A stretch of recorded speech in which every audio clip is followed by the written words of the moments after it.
podcast. Tričko za 28 centov. Predstav si, že držíš v ruke obyčajné tričko. Možno stálo 5 eur, možno 10. Nič výnimočné.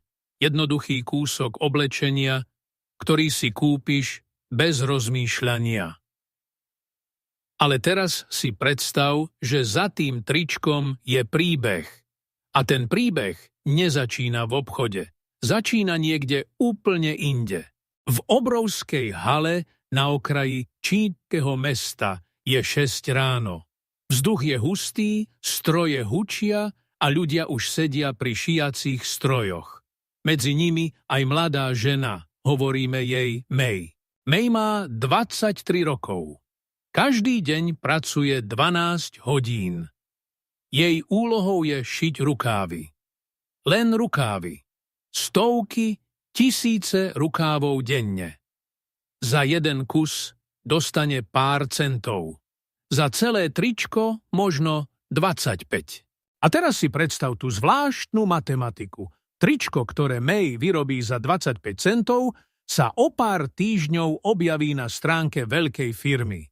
Možno Shein, možno inej. A tam už nestojí 25 centov. Stojí 5 eur, 10, niekedy aj viac.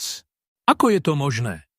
Ako môže niečo, čo vzniklo tak lacno, mať takú cenu? Odpoveď je jednoduchá a zároveň nepríjemná. Nie platíme za materiál, nie za prácu. Platíme za marketing, dopravu, balenie, reklamu, aplikácie, influencerov a za to, že to chceme mať rýchlo, lacno a hneď. A zatiaľ, čo my klikáme na tie pridať do košíka, May sedí pri stroji a šije ďalší rukáv. A ďalší. A ďalší.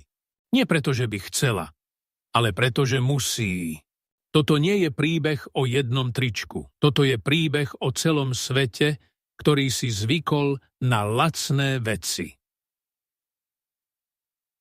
Na rýchlu módu, na to, že všetko musí byť dostupné, okamžite a za pár eur. Ale niekto tú cenu zaplatí. A väčšinou to nie sme my. Keď si na budúce kúpiš tričko za 5 eur, možno si spomenieš na May, na jej ruky, ktoré šili rukávy, na jej deň, ktorý začal o 6 ráno a na to, že za svoju prácu dostala menej, než stojí káva v automate.